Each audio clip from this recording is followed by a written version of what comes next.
So telecom இண்டஸ்ட்ரியை பொறுத்த வரைக்கும் ஜியோ தான் டாப்பில் இருக்குது. ஸோ ஜியோ கொடுக்குற அந்த ஆஃபர் இதுக்கு முக்கியத்துவம் வாய்ந்த ஒரு விஷயமா இருக்குது. ஸோ மக்களை பொறுத்த வரைக்கும் ஜியோ நீங்கள் ஏன் பயன்படுத்துகிறீங்க அப்படின்னு நிறைய பேர்கிட்ட கேட்டால் கூட அவங்க சொல்கிற ஒரே விஷயம், தடையில்லா இன்டர்நெட் சேவை கிடைக்கிது. ஸோ ரொம்ப சுலபமான ஒரு ஆஃபரில் தான் இந்த ஜியோ நெட்வொர்க் எங்களுக்கு வந்து கிடைக்கிது அப்படின்னு சொல்லுவாங்க. அந்தளவுக்கு டாப் அப் ஆஃபரை அள்ளி கொடுத்துட்ருக்கான். ஸோ யாராலுமே நினச்சி கூட பார்க்க முடியாத ஒரு ஆஃபரை ஜியோ நெட்வொர்க்கு நமக்கு வந்து கொடுத்துட்ருக்கு. ஸோ ஒட்டுமொத்த உலகமே ஜியோ நெட்வொர்க்கு செயல்பாடை உன்னிப்பாக கவனிச்சிட்ருக்கு. ஆனால் இந்தியாவை பொறுத்த வரைக்கும் ஜியோ நெட்வொர்க்கு அழிக்க முடியாத ஒரு நெட்வொர்க் கம்பெனியாக வந்து உருவெடுத்திருக்கு. ஸோ ஜியோவோட வளர்ச்சி உண்மையிலே வந்து 5-6 வருஷம் கழித்து வேறு மாதிரி தான் வந்து நிற்க போகுது. பட் ஆனால் வந்து சிக்கல்கள் அப்பப்போ ஒவ்வொரு ஜாம்பவானுக்கும் ஏற்பட தான் செய்யும். ஸோ அப்படியாப்பட்ட ஒரு சிக்கல் இப்போ ஜியோவுக்கும் ஏற்பட்டிருக்கு. ஆனால் இது ஃப்யூச்சரில் நடந்துச்சுன்னா உண்மையிலே ஜியோ நெட்வொர்க் காணாமல் போயிடும். ஸோ இந்த விஷயத்தை செய்ய போகிறது எலான் மஸ்க் அவர்கள். ஸோ என்ன பண்ண போகிறாரு, எலான் மஸ்க் அவர்களோட திட்டம் என்ன, இந்த திட்டம் படி ஜியோ நெட்வொர்க்கை எப்படி இவர் வந்து காலி பண்ண போகிறாரு, ஸோ இதை தான் இந்த பதிவில் உங்ககிட்ட வந்து ஷேர் பண்ண போகிறேன். So welcome back our channel. நான் உங்கள் மணிஹரி.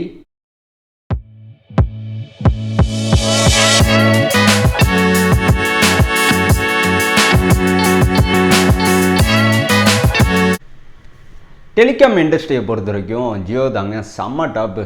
ஜியோ நினச்சா டெலிகாம் இண்டஸ்ட்ரியில் என்ன வேணாலும் ஒரு மாற்றத்தை கொண்டு வர முடியும். ஆர்பிஐ கட்டுப்பாட்டில் ஜியோ நெட்வொர்க்கு என்றைக்குமே இருந்ததே கிடையாது. பட் ஆனால் ஏர்டெல், வோடஃபோனு இதெல்லாம் பார்த்தீங்கன்னா ஆர்பிஐ கட்டுப்பாட்டில் தான் வந்து செயல்பட்டுருக்காங்க. ஆனால் ஜியோ என்றைக்குமே வந்து ஆர்பிஐ கட்டுப்பாட்டில் இருந்ததே கிடையாது. ஏதாச்சும் ஒரு சாக்குப்போக்கு சொல்லி எப்படியாச்சும் வந்து சட்டத்தின் ஓட்டையை கண்டுபிடிச்சி ஜியோ நெட்வொர்க் அப்பப்போ ஒரு ஆஃபரை அள்ளி கொடுத்துட்ருக்காங்க. மக்களும் செம்மையாக பயன்படுத்துகிறாங்க. என்றைக்குமே வந்து ஏர்டெலுக்கு எதிராக இருந்த மக்கள், வோடஃபோனுக்கு எதிராக இருந்த மக்கள் ஜியோ நெட்வொர்க்கு எதிராக என்றைக்குமே வந்து திரும்பினதே கிடையாது. ஏன்னா அந்தளவுக்கு ஜியோ நெட்வொர்க்கு மக்களை கட்டி போட்டு வச்சுருக்கு. ஸோ கிட்டத்தட்ட இந்தியாவில் பொறுத்த வரைக்கும் டெலிகாம் இண்டஸ்ட்ரியில் டாப்பில் இருக்கிறது ஒரே ஆள் ஜியோ தான், அம்பானி அவர்கள் தான். பட் ஆனால் வந்து இது கொஞ்ச நாள் தான், இன்னும் 2-3 வருஷத்தில் இந்த டாப் லிஸ்ட்லேருந்து ஜியோவை அடித்து தும்சம் பண்ண போகிறாரு எலான் மஸ்க் அவர்கள் அப்படின்னு வந்து நிறைய பேர் சொல்லிகிட்டு இருக்காங்க. ஸோ ஏகப்பட்ட டெலிகாம் இண்டஸ்ட்ரியை சேர்ந்த வல்லுநர்களும் இதே தான் வந்து அப்பப்போ சொல்லிக்கிட்டே இருக்காங்க. இதுக்கு முக்கிய காரணம் எலான் மஸ்க் அவர்களும் பிரதமர் நரேந்திர மோடி அவர்களும் 2023 அமெரிக்காவில் சந்திச்சிட்டாங்க. ஸோ இந்த சந்திப்புக்கு அப்புறமா தான் எலான் மஸ்க் அவர்களை பற்றி இந்தியாவில் நிறைய பேர் வந்து பேச ஆரம்பிச்சிட்டாங்க. ஸோ உங்களுக்கு நல்லா ஞாபகம் இருக்குன்னு நினைக்கிறேன், எலான் மஸ்க் அவர்களோட டெஸ்லா நிறுவனம். ஸோ டெஸ்லா அப்படின்னு சொன்னால automatic car, electrical car. So இந்த காரை எப்படியாச்சும் வந்து இந்தியாவில் உற்பத்தி பண்ணணும் அப்படிங்கிறது தான் எலான் மஸ்க் அவர்களோட திட்டமாக இருந்துச்சு. 2023 பிரதமர் நரேந்திர மோடி அவர்களை மீட் பண்ணி பேசுகிற வரைக்கும். பட் ஆனால் பேசி முடித்ததுக்கப்புறம் டெலிகாம் இண்டஸ்ட்ரியில் இவரால் வந்து கால் பதிக்கவே முடியாது. ஒரு சில பத்திரிகைகள் ஆர்டிக்கல் ரிலீஸ் பண்ணாங்க. ஸோ அந்த ஆர்டிக்கலில் ரிலீஸ் ஆகி 2-3 மாதத்துக்கு அப்புறமா எலான் மஸ்க் அவர்கள் 2 திட்டத்தோட இந்தியாவில் கண்டிப்பாக நான் கால் பதிச்சே ஆகணும் அப்படிங்கிற முடிவை இப்போ வந்து எடுத்திருக்காருங்க. ஸோ உண்மையிலே இந்த முடிவு மக்களாகிய நமக்கு வந்து எந்த ஒரு பாதிப்பும் ஏற்படுத்த போகிறது கிடையாது. பட் ஆனால் டெலிகாம் இண்டஸ்ட்ரியில் உச்சாணி கொம்பில் உட்காந்துருக்கிற ஜியோவுக்கு தான் வந்து சரியான ஒரு சவுக்கடியாக இருக்க போகுது. பட் ஆனால் வந்து எலான் மஸ்க் அவர்கள் திட்டம் உண்மையிலே வந்து வேறு மாதிரி தாங்க இருக்குது. முதல்ல வந்து 2023 பிரதமர் நரேந்திர மோடி அவர்களை அமெரிக்காவில் இவர் சந்திக்கிறப்ப டெஸ்லா நிறுவனத்தை வந்து எப்படியாச்சும் வந்து இந்தியாவுக்கு கொண்டு வரணுங்கிறதுக்காண்டி ட்ரை பண்ணார். அதுக்கான ஒப்பந்தத்திலையும் கையெழுத்து போட்டார். பட் ஆனால் ஒரு கண்டிஷன் வந்து வச்சுருந்தாங்க.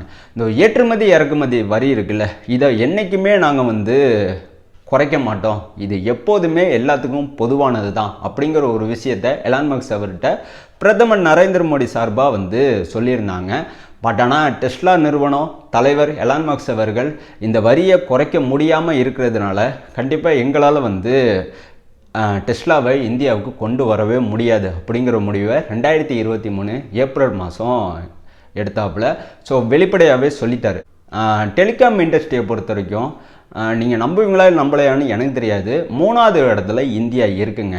ஸோ கிட்டத்தட்ட இந்திய நாட்டு மக்கள் அனைவருமே வந்து நெட்வொர்க்கை அதிகமாக பயன்படுத்த ஆரம்பிச்சிட்டாங்க. ஸோ கிட்டத்தட்ட வந்து உலகத்திலே வந்து 3வது இடத்துல அதிகமாக நெட்வொர்க்கு பயன்படுத்துகிற ஒரே நாடு இந்தியாவாக இருக்குது. ஸோ இந்த டெலிகாம் இண்டஸ்ட்ரி இந்தியாவை பொறுத்த வரைக்கும் வேறு மாதிரி விஸ்வரூபம் தான் எடுத்திருக்கு மற்ற கண்ட்ரியை விட. ஸோ இந்த டெலிகாம் இண்டஸ்ட்ரியில் எப்படியாச்சும் கால் பதிக்கணுங்கிற முடிவை டெஸ்லா நிறுவனர் எலான் மஸ்க் அவர்கள் எடுத்திருக்காப்புல. கூடவே டெஸ்லா காரையும் வந்து விற்பனை பண்ணுறதுக்கான வேலையும் வந்து இவர் வந்து கையில் எடுத்திருக்காரு. ஸோ இதுக்கான திரும்பவும் பேச்சுவார்த்தை வந்து எப்போ நடக்க போகுது தெரியுமா? வர ஏப்ரல் 21 அதாவது இந்த எலெக்ஷனுக்கு ஆரம்பித்து கிட்டத்தட்ட வந்து ஒரு 4-5 நாளுக்கு அப்புறமா டெல்லியில் எலான் மஸ்க் அவர்களும் பிரதமர் நரேந்திர மோடி அவர்களும் ஏப்ரல் 21, ஏப்ரல் 22, ஏப்ரல் 23, ஏப்ரல் 24 இந்த 4 நாளில் இது சம்பந்தமாக பேச்சுவார்த்தையில் ஈடுபட போகிறாங்க. ஸோ கண்டிப்பாக என்னால் உறுதியாக சொல்ல முடியும், எலான் மஸ்க் அவர்கள் ஒரு விஷயத்தை செய்யணும்னு முடிவு பண்ணிட்டாருன்னா அதை கண்டிப்பாக செஞ்சே முடிப்பார். ஸோ இவரை பொறுத்த வரைக்கும் நோ அப்படிங்கிற ஒரு வார்த்தைக்கு இடமே கிடையாது இவரோட அகராதியை பொறுத்த வரைக்கும். ஸோ இவரை பொறுத்த வரைக்கும் இவர் ஒரு இண்டஸ்ட்ரியில் கால் பதிக்க ஆரம்பிச்சிட்டாருன்னா அந்த இண்டஸ்ட்ரி உண்மையிலே வந்து வேற மாதிரி ஒரு வளர்ச்சியை தான் அடையும். இதுக்கு ஏகப்பட்ட உதாரணங்கள் இருக்குது. பட் ஆனால் வந்து இந்த டெஸ்லா கார் அப்படிங்கிற இந்த விஷயம் இருக்குல்ல, உண்மையிலே இந்தியாவுக்கு தேவையான ஒன்று. என்ன காரணம்னா இங்கே நிறைய பேர் வந்து டெஸ்லா காரை வந்து பயன்படுத்தணும் அப்படின்னு வந்து ஆர்வம் காட்ட ஆரம்பிச்சிட்டாங்க. ஸோ ஏகப்பட்ட இந்தியர்களோட விருப்பம் இதுவாக தான் இருக்குது. பட் ஆனால் வந்து இங்கே பொதுவாக வந்து டெஸ்லா கார் வந்து இப்போ பயன்பாட்டில் இல்லை. பட் ஆனால் வந்து ஏகப்பட்ட அதர் கம்பெனிகளோட ஆட்டோமேட்டிக் கார், எலக்ட்ரிக்கல் கார் வந்து பயன்பாட்டில் இருக்குது. ஆனால் பாதுகாப்பானதா இல்லை. உண்மையிலே வந்து தரமற்ற ஒரு கார்களாகவும் தரமற்ற ஒரு மோட்டார் சைக்கிளாகவும் தான் இருக்குது. ஸோ இந்த விஷயத்தை உடைக்கிறதுக்காண்டி தான் எலான் மஸ்க் அவர்கள் டெஸ்லா நிறுவனத்தோட இவர் வந்து இந்தியாவுக்கு வரப்போகிறாரு. ஸோ இவர் மட்டும் கண்டிப்பாக இந்தியாவில் டெஸ்லா நிறுவனத்தை உற்பத்தி பண்ணி ஏற்றுமதி இறக்குமதி பண்ணார்னா கண்டிப்பாக இங்கே நிறைய கம்பெனிகள் 100%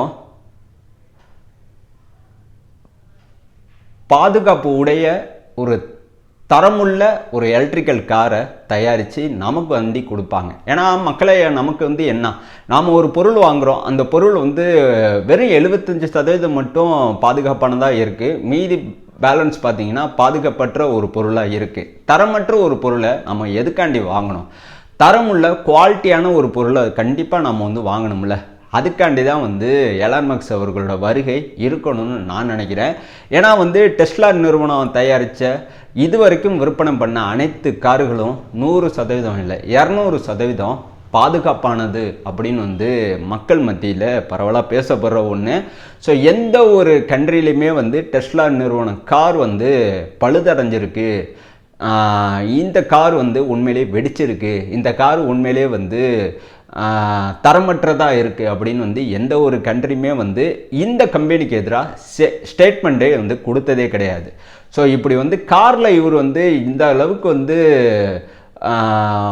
பாதுகாப்பாக செயல்படுற ஒரு மனுஷன் மொபைல் நெட்வொர்க், டெலிகாம் நெட்வொர்க் எப்படி வந்து தரமற்ற ஒரு நெட்வொர்க்கை கொடுப்பார்? வாய்ப்பே கிடையாதுல்ல.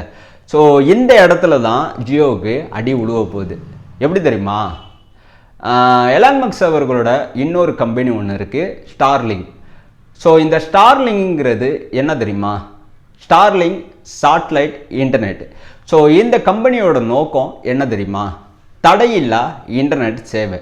ஸோ இந்த தடையில்லா இன்டர்நெட் சேவை ஒட்டுமொத்த உலக மக்களுக்குமே கிடைக்கணும் அப்படிங்கிறது தான் எலான் மஸ்க் அவர்களோட ட்ரீம்.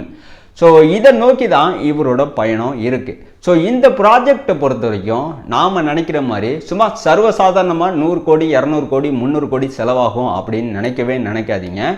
ஸோ 500 மில்லியன் அமெரிக்க டாலர் இந்த ப்ராஜெக்டுக்காண்டி எலான் மஸ்க் அவர்கள் ஒதுக்கி வச்சிருக்காரு. ஸ்டார்லிங்க் சாட்டலைட் இன்டர்நெட் சேவை பார்த்தீங்கன்னா எந்த அளவுக்கு செயல்படும்னா, ஒரு சின்ன ஒரு உதாரணம் மட்டும் சொல்கிறேன். நம்ம டிஷ் ஆண்டனா வச்சுருப்போம் வீட்டில். ஸோ அந்த வீட்டிலலாம் வந்து டிஸ் ஆண்டனா இருக்கிறதுனால நமக்கு வந்து ஹை குவாலிட்டியில் வந்து டிவியில் வந்து ஒவ்வொரு சேனலும் நமக்கு வந்து பார்க்குறதுக்கு வாய்ப்புகள் கிடைக்கும் இல்லையா. செம குவாலிட்டியில் பார்ப்போம், ஏன்னா டிஸ் ஆண்டனா இருக்கிறதுனால தடையில்லாத ஒரு டெலிவிஷனை நம்மளால் வந்து பார்க்க முடியும் இல்லையா. அதே மாதிரி தான் டிஸ் இருக்கிற இடத்துல பக்கத்தில் ஸ்டார்லிங்க் சேட்டலைட் இன்டர்நெட் சேவை இந்தியாவுக்கு வந்ததுக்கப்புறம் இதே மாதிரி டிஸ் மாதிரியே ஒன்று ஸ்டார்லிங்க் ஒன்று வந்து டிஸ் அமைப்பில் ஒரு சின்னதாக கிட்டத்தட்ட வந்து 2.5 அடியில் நாம் வந்து வீட்டு மொட்டை மாடியில் வைக்க போகிறோம்.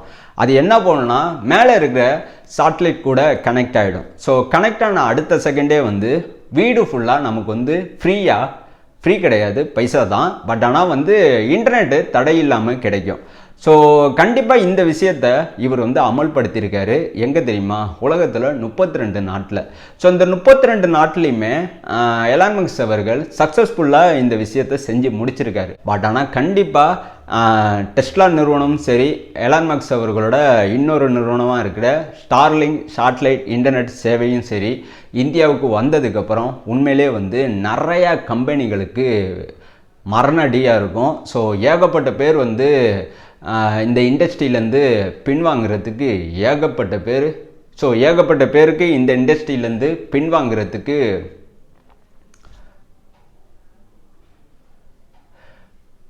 ஏகப்பட்ட பேர் இந்த இண்டஸ்ட்ரியில் நிலச்சி நிற்கிறதுக்கு தரமுள்ள ஒரு ஏகப்பட்ட பேர் இந்த இண்டஸ்ட்ரியில் நிலச்சி நிற்கிறதுக்கு தரமுள்ள ஒரு குவாலிட்டியான ஒரு ப்ராடக்டை மக்கள்கிட்ட கொடுக்கணும் அப்படிங்கிற கட்டாயத்தை வந்து எலான் மஸ்க் அவர்கள் சொல்லாமல் செய்ய தான் போகிறாரு. ஸோ என்னை பொறுத்த வரைக்கும் பர்சனல் ஒப்பீனியன் என்னென்னா, எலான் மஸ்க் அவர்கள் உண்மையிலே வந்து ஸ்டார்லிங்க் சேட்டலைட் இன்டர்நெட் சேவையை இந்தியாவுக்கு கொண்டு வந்ததுக்கப்புறம் கண்டிப்பாக இது நடக்கும். 2-3 வருஷத்தில் கண்டிப்பாக நடக்கக்கூடிய வாய்ப்புகள் அதிகமாகவே இருக்குது. பட் ஆனால் மத்திய கவர்மெண்டோட அனுமதி இருந்தால் மட்டும்தான் இந்த விஷயத்தை எலான் மஸ்க் அவர்களால் செய்ய முடியும். பட் ஆனால் நடந்துச்சுன்னா உண்மையிலே வந்து இந்தியாவில் ஏகப்பட்ட மாற்றத்தை ஏற்படுத்த முடியும். இது மட்டும் கிடையாது, டெஸ்லா காருன்னு இருக்குல்ல, இந்த கார் உண்மையிலே இந்தியாவுக்கு வந்ததுக்கப்புறம், ஏன்னா இந்தியாவில் ஏகப்பட்ட இடத்துல இந்த கார் வந்து உற்பத்தி பண்ண போகிறாங்க. ஸோ கிட்டத்தட்ட உற்பத்தி பண்ணுற ஒரு விஷயம் பார்த்திங்கன்னா நாம் நினைக்கிற மாதிரி சும்மா சாதாரணமான உற்பத்தி கிடையாது. கிட்டத்தட்ட ஒரு நாளைக்கே வந்து 5 லட்சம் கார்களை வந்து உற்பத்தி பண்ணுற மாதிரி தான் இவர் வந்து பிளான் பண்ணியிருக்காரு. குறிப்பாக இவரோட டார்கெட்டு இந்தியாவை பொறுத்த வரைக்கும் இந்தியாவுக்குள்ளே இருக்கிற தமிழ்நாட்டில் தான் எலான் மஸ்க் அவர்களோட டெஸ்லா கார் ஃபேக்ட்ரி வந்து கொண்டு வரணும் அப்படிங்கிறது தான் இவரோட முடிவாக இருக்குது. ஸோ ஏகப்பட்ட பேரை வந்து இந்த விஷயத்துக்காண்டி இந்தியாவுக்கு அனுப்பி வச்சுருக்காரு. ஸோ அவங்க எல்லாருமே வந்து தமிழ்நாட்டில் எந்த இடத்துல டெஸ்லா கார் ஃபேக்ட்ரி வரணும் அப்படிங்கிறத ஆய்வு பண்ணிகிட்டு இருக்காங்க. ஸோ கூடிய சீக்கிரமே வந்து மத்திய கவர்மெண்ட்டும் சரி மாநில கவர்மெண்ட்டும் சரி இந்த விஷயத்துக்காண்டி அனுமதி கொடுப்பாங்க அப்படின்னு நிறைய பேர் வந்து ஆவலாக எதிர்பார்த்துட்ருக்காங்க. ஸோ இந்த விஷயத்தை தான் ஜியோ நிறுவனம் வந்து உன்னிப்பாக கவனிச்சிட்ருக்கு. ஸோ பட் ஆனால் வந்து ஜியோ நிறுவனம் என்ன பண்ணாலும் ஏது பண்ணாலும் எலான் மஸ்க் அவர்களோட போட்டி போடவே முடியாதுங்கிறது தான் என்னோட ஒப்பீனியனு. ஸோ எலான் மஸ்க் அவர்களோட ட்ரீம் ப்ராஜெக்டாக இருக்க ஸ்டார்லிங்க் சேட்டலைட் இன்டர்நெட் சேவை உண்மையிலே வந்து கொண்டு வர போகிறாரு. அது வந்ததுக்கப்புறம் இந்தியாவில் ஏகப்பட்ட பேருக்கு தடையில்லா இன்டர்நெட் சேவை கிடைக்க தான் போகுது. பட் ஆனால் அமௌண்ட்டு தான் கொஞ்சம் அதிகமாக இருக்குது. ஸோ பார்க்கலாம், மந்த்லி பேக்கேஜாக இவர் கொடுக்குறாரா இல்லை வந்து 1 இயர் பேக்கேஜாக இவர் வந்து கொடுக்குறாரான்னு நம்ம பொறுத்திருந்து பார்ப்போம்.